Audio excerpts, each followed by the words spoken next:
Well, good morning, good afternoon, or for those of you here in the UK, good evening, and welcome to the June live stream on the 2nd of July. My name's John Tracey, and for the next 45 or 50 minutes or so, I've got some pretty cool information to share with you all, and I want to answer as many of your questions as I possibly can. So if you're just joining the stream, by all means, put any questions you've got, any comments. If you just want to say hi, put them all into the comments there, and I will get to them as we progress through the stream. Now, the way this is going to work is exactly the same way we do it every single month. Is I will start with some of your questions.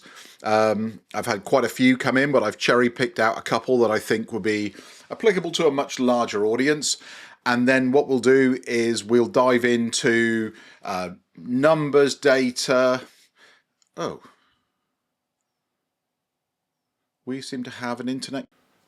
No, it seems to be working. So if anyone comes up on the stream and can't see or hear, or there's anything goes wrong, please do let me know in the comments, and we will get to that.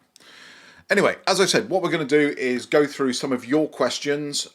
We will then answer as many of those as we can. I'll give you the data for this month, and then what we'll do is we'll just keep going through the questions until you guys all run out of questions. So yeah, let's dive into it. So as I say, a few people did send me questions in advance, so we'll dive into those and see how far we get.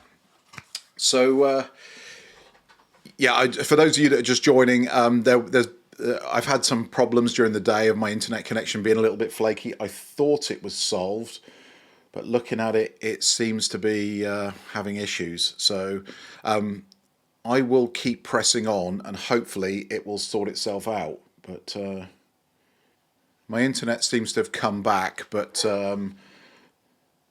we'll see. We'll see how it goes. Anyway, so the first question I got was, can you give an update on your solar tracker? Was it worth the money that you paid for it? For those of you that don't know what we're talking about here, this is my EcoFlow solar tracker. It has been on my fence for about 3 months now, and it is stuck in that position.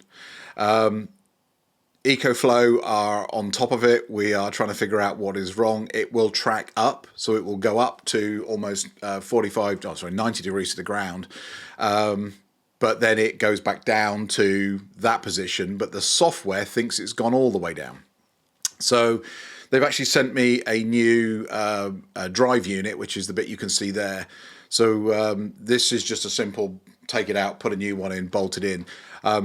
I was waiting for a day where it wasn't 35 degrees outside, which it was yesterday, and then today it's now too windy to be doing that. So over the next couple of days, I'll replace the tracker unit, and then we'll hopefully get it back up and running.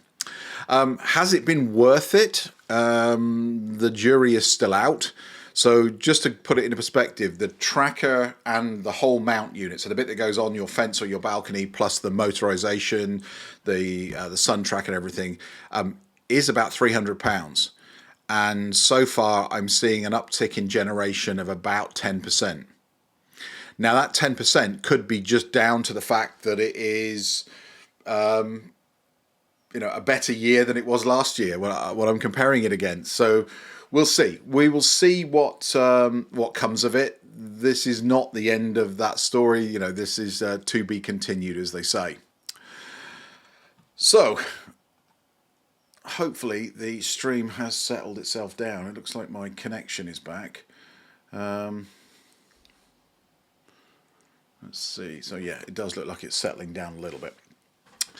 So apologies for this. Unfortunately, I'm at the mercy of Virgin Media, and anyone who's on Virgin knows how unpredictable their internet connections can be. So the second question that came in was actually based on a video that I put out about a week ago. I was fortunate enough to get invited to the Octopus Energy event in London, a really good event, and got to see a load of sort of what I would call A-class celebrity speakers, all of which who were superb, and none of which really had anything to do with what the event was about. Really, the whole premise of this event was for Octopus to announce their new power pack. Power pack, they've got the power pack where you can just get your £30 a month, you get unlimited charging for your car at home. But the new version of power pack is a car leasing plan that lets you get a BYD Dolphin for £299 a month, includes unlimited home charging, and it's also one of the first vehicle to grid cars that are available in the UK. Now, that sounds great, but this is really the first step in what I think is the right direction. I just don't think this particular car is going to be applicable to too many people. But what I'm hoping here is enough people will take Octopus up on the on this package. And what we'll actually see then is other car companies who have got EVs in the market today that could be made vehicle to grid or vehicle to home ready will actually want to get in on this and sort of turn on the software within their car. The appeal of it right now is quite limited. It is not really applicable if you have solar and batteries already. The vehicle to grid side of things is of really no benefit for you. What's actually going to happen is Octopus are going to charge and discharge your car when it is most appropriate for them, and the money they make from that they will use to subsidize your free charging.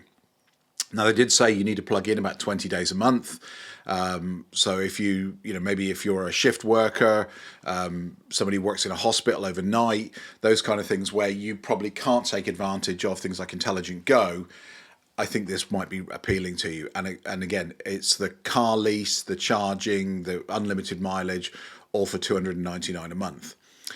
Now, there are some other things that have come out since then, and that doesn't include insurance, tax, all of those kind of things. You have to take care of all of that, which is a little, I would say, was a little unclear to start with, because most leasing packages do include a lot of that.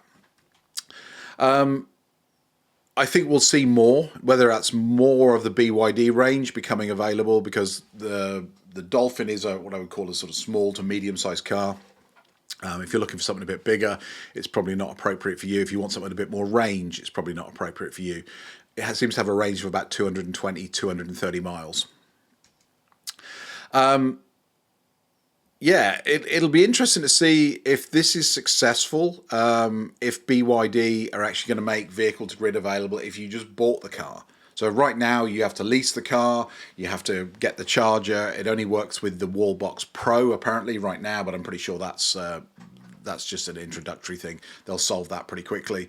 But it'll be interesting to see if the standard Dolphin, or the 2025 version of the Dolphin comes out, is vehicle to grid enabled, and if you want to buy the car and use it for vehicle to grid yourself, whether you can actually do that.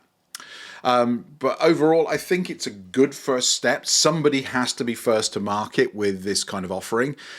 It's not applicable, I would imagine, for many people who are going to be joining this stream who probably say, well, I've got solar and batteries, it's not for me. So yeah, we'll see, but good first step. This one, I've been kind of expecting Octopus to drop the export prices for a couple of months now, and it hasn't happened. And I was kind of thinking, well, maybe they're going to wait until they issue the new July 1st pricing, which they did quite late on the very last day of June. I don't know what you got in your region. We got a 2p reduction in the standing charge here in the east of England. For Octopus Intelligent Go, both the day and the night prices stayed exactly the same. So effectively, we got a 2p a day reduction. I was expecting them to maybe just bring the export price down a little bit, which they didn't do. And I think I know why.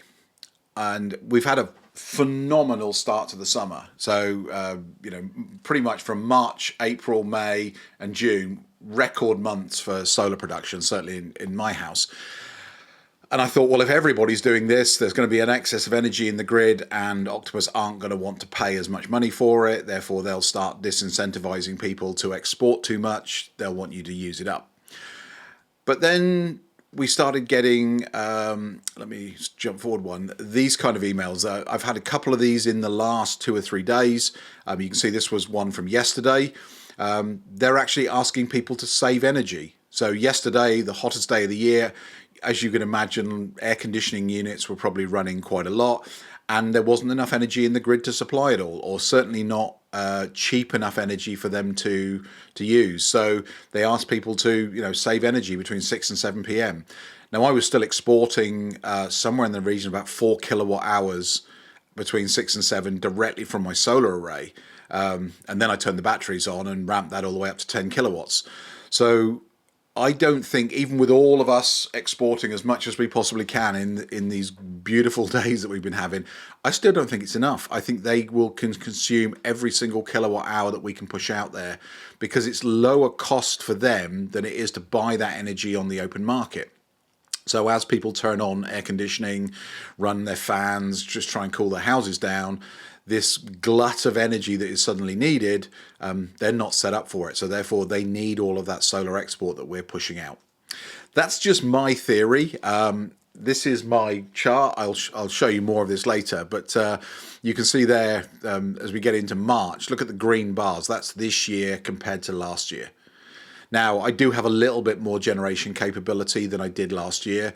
And June, I actually had 2 kilowatts offline for the whole of June last year. So that's why that bar's down. But we're still, 100% more than the year before. Now, 2024 wasn't the best year, but certainly in my case, I'm absolutely smashing it when it comes to solar, of exporting as much as I possibly can. And I'm sure you guys are doing exactly the same. So if they can't supply everything they need with that, they're unlikely to bring down the prices. Okay, that's the 3 questions that I had to get us started with. It looks like the stream's settled down a little bit now, but if it hasn't and people want to drop off, I fully understand. Don't hang around if it's not a pleasant viewing experience. I will put the recording up, and I'm also recording this locally, so hopefully we'll get a better quality version. But let's see how the Net Zero Challenge is going. For those of you that don't know what this is, I set myself a challenge at the beginning of the year that I would have a £0 energy bill for 2025. Now, that is going to be relatively simple to do with the amount of beautiful sunny days that we're having. But I also said that, any energy that we got paid for over and above that, we would donate it all to good causes. And all of the money that I generate from this YouTube channel, whether that be money from YouTube directly for ads, or referrals, Amazon affiliates, all of that money goes into a pot, and it will all be going to good causes in 2025. Now, for those of you that have seen the thumbnail for this video, you probably know we've just crossed through £4,000. I will show you the exact numbers, and then I'll explain a little bit about what my thoughts are on how we spend this money. So just a recap for my system. So I have 9.6 kilowatts of panels on my roof, on 3 different roofs. As you can see, the big picture there is my rear south-southwest facing roof. The one in the top right is my front roof, that's north-northeast facing. And I also have 4 panels on my garage roof, which are facing south-southeast. They plug into 29.1 kilowatts of batteries. We also have our fence-mounted solar panels, and more coming very soon on what we're actually going to do with those. They plug into a further 7.2 kilowatts of EcoFlow batteries, and yeah, we even have more. There's another EcoFlow battery back there. My whole house runs on batteries. As I keep saying, everybody, hi, my name's John. I have a battery problem. But just to put it into perspective, last year we generated 5.4 megawatt hours across the whole year. This year, we've generated 5.12 megawatt hours, and it's only the 1st of July. So this is going to be a good year for solar generation. But as I say, the idea behind this is that I won't have a bill at the end of the year, and we will do some good together with, because you guys watching all my videos, obviously adverts or YouTube premium subscriptions, those kind of things, that all that money goes into a pot, and each month on this live stream I share with you exactly how much we've made. So in June, just for June, just by watching videos on my channel, you guys have raised £746.29. That's a record month for me. We've only once crossed through the £700 a month, so there's £746.29, which will be coming in the next couple of weeks. We also had one heat pump referral from the old scheme, so there was a further £100 there. And the email you can see under there from Octopus, if you look down to the last line above the all the social media icons there, says you have 16 referrals, 0 of which have been successful yet. So there's 16 more heat pump referrals at £100 a go sitting in the pipe. And when those people get their heat pumps installed, we'll get another £100 from each of those, which will go into the pot as well. So potentially another £1,600 sitting there. So as I say, we've had £100 in heat pump referrals, £746 of YouTubes. Nobody bought me a coffee this month. My heart's broken. I'm only joking. The Buy Me a Coffee link is only there if people do want to chuck £2 or £3 in. I don't actually spend it on coffee. I put all the money straight into the pot. Amazon affiliate links, nobody's clicking on those, so we only made 12p. And that gives us a total for the whole lot. It says YouTube ads at the bottom, though it should say total of £846.41. Now, obviously, I have to pay taxes on these. This is not all free. HMRC want their cut, so I'm going to cover the taxes on them so that all of this money goes directly to good causes. So, thank you to the unknown referrer for that £100 that went in. It does ask you when you put in a referral if you want the person to know who it is. This person chose to remain anonymous, so whoever you were, if you know who you were, thank you very much. And again, to all of you, thank you for watching the channel and contributing to this. You can continue to contribute. You can use my referral codes. You can use the Buy Me a Coffee link. If you want to get a heat pump from Octopus, there's a heat pump referral link there. But it's all, if you scan that QR code, that'll take you to my link tree. Everything is in there, all in one place, so it's nice and easy to find. Now, before we move on and talk about other things, I want to talk a little bit about what are we going to do with this money, because it's actually really difficult to give away money. Obviously, people who most need it, I don't think it's fair to sort of say to them, we will help you out if you come and be on the YouTube channel with us. Certainly people who really do need the money, that's not a right thing to do, and I wouldn't feel comfortable asking people to do that. But I also want to be accountable for it. I don't want people saying, well, you just pocketed the money. So that's one of the reasons that I'm very open and honest with you. I show you my receipts from YouTube and all these kind of things. But I had a conversation with somebody at the Octopus event the other day, and they're going to put me in touch with a few people within the marketing team at Octopus, and we're going to see if we can find a way. So rather than this just get put into a charity pot, because a lot of charities, the money that goes in and the money that comes out are very different, and a lot of it just gets sucked up in administration, paying the wages of the people that work at the charity. And I don't want that to happen. I want this money to actually make an impact on people's lives. So they suggested that we find a number of people who have significant energy debts, that to them £300 or £400 of somebody just paying off their energy bills would make a massive difference. So that's what we're exploring right now. I don't know the ins and outs of it. I don't know exactly how this would work, whether or not, we can just send Octopus the money and they'll say, hey, look, here's a receipt for it. We've paid 10 people's energy bills off or something like that. We'll know more within the next couple of months, but hopefully Octopus will be able to help out with that. So as I say, as of just this month alone, there's another £846 goes into the pot. And that means for the first half of the year, between us, we've raised £4,439.11. That is way beyond my wildest dreams, and we're only halfway through the year. So even if we found maybe 10 people who were sort of £300 or £400 in debt, we can just wipe those debts out for people that really need it. So again, I'll come back with more information once I've had a chance to talk to the right people. But yeah, the pot's getting quite large. I am actually putting it into a high interest savings account, so there will be some interest at the end of the year to add on to that. I think it pays out about 4.6%, something like that. So hopefully there'll be a bit more money there. And obviously anything that's left in my energy account at the end of the year will get added to that. So if we keep going the way we're going, we could be looking at anywhere between sort of £8, £9, maybe £10,000 to try and change a few people's lives with. Okay, so let's take a look at how much power did we use and how much did I export. So as you can see here, I'll explain the big spike in the middle there in a minute.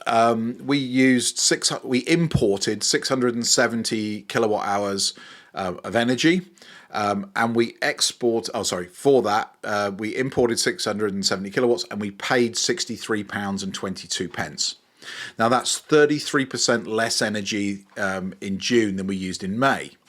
Now there is a reason for that, and I'll come on to what I do with battery charging in a moment. But yeah, we exported 970 kilowatts. So if I go back one there, so we imported 670, we exported 970, of which Octopus paid us £145.52. Now we actually exported 13% less in June than we did in May. Now the reason for that is I've been running some tests with my batteries. So throughout the whole of May, what I would do is charge the batteries overnight on Octopus Intelligent Go at 7p. I would then force export those batteries at the end of the day. So I'd force export 10 kilowatt hours from those batteries and then charge them up at night time so they're ready to go for the next day, export as much as I possibly can, force export another 10 kilowatts at night. During June, I was not force exporting that 10 kilowatt hours. So across the 30 days, I did not export 300 kilowatts. And it didn't make that much of a difference, to be totally honest. Now, you could say June, there'd be a bit more sunny days, but you know, just my anecdotal evidence, it was a little bit more cloudy in June than it was in May. It wasn't quite as hot in May. But in May, you know, we were paid £169 for our exports, and in June we were paid 146. So by not cycling those batteries every single day for 10 kilowatts of energy, we're only £23 less in June. So the question is it worth putting all that extra stress on the batteries for 23 quid a month? I don't think it is, to be totally honest. From a gas perspective, I still have my gas, but I finally do have a plan now. So we paid £12 for gas, of which 75% of it is the standing charge. Now, for those that have joined any of the streams before, you'll know that I've tried my best to get rid of this. My plan this year was to renovate my kitchen. That is now not going to happen. So we are just going to take the gas hob out and replace it with a nice new induction hob. But the induction hob that myself and the Chief Financial Controller looked at is very nice. It also requires a potential 9.6 kilowatts of energy. So we have to have, you know, you can't just plug that into a standard 13 amp plug. So it will need some electrical cabling run from the distribution panel in the house into a cupboard behind it. So we got to get that in place. Then we'll take the gas hob out, or we'll have the gas disconnected from the gas hob. We'll replace it with the electric, and then we'll have the gas meter removed. So there's a couple of steps we've got to do. And I've got a few projects, which I'll talk about in a moment, that I'm working on right now, which do require my friendly electricians to come in. They've come in, they've had a look at everything. They're now working out how much they're going to charge me to do it. So just as a summary, in June, you know, we imported £63.23. We spent £11.46 on gas. We were paid £145.52. There was no, there was no free energy in June, and that gives us a total of minus £93.75. So if we look at our year to start, now, as I said, my objective here is to get to zero. To be at zero on the 31st of December. So as you can see there, January and February, we didn't generate very much electricity from our solar, and running the house and the heat pump and everything. We used a lot of energy there, but we've already paid that off, and we're already running at a minus £151.12. So if that continues through the rest of the year, I would expect that we would see, good solar generation all the way through to about the middle of October. And then November and December, once the clocks change, we'll start consuming energy from the grid again. But because of our batteries, we can just import that and use it at 7p a kilowatt. So I'm fully expecting we should have about a £300 surplus come the end of the year. So that's just a table version of everything before, so you can see import, export, and difference. So there's all the different months. The thing I find really interesting of this is, as I say, I've been changing my battery charging strategy, certainly over May and June, and it has made almost no difference to the pounds at the end there. So, if you take the what did we get paid and you deduct what we spent, we ended up with £83 in April, £81 in May, and £83 in June. So it looks like the battery charging differences don't make that much difference. So I'm not going to be cycling my batteries for a tiny little bit more. So that's all my numbers from this month. We'll do another one. Hopefully the internet connection will be a little bit better come August. But Tuesday the 5th of August, if you want to bookmark your diaries for that. I've got a couple of interesting projects coming up. And this actually brings up a question that I've got. For those of you that know, I have a fence-mounted solar panel system, and when I built it, I basically built it from parts. The 10 panels that I took off my roof, 15-year-old 200-watt Sanyo panels, they all worked. So I didn't want to throw them away. In fact, the one you can see lying there on the right-hand side, that is one of the 200-watt panels. The ones you can see on the left-hand side there are 5 brand new 450 watt JA bifacial panels. So my plan is to go and replace all of those 200 watt panels with nice big 450 watt panels and run the fence mounted system for another year.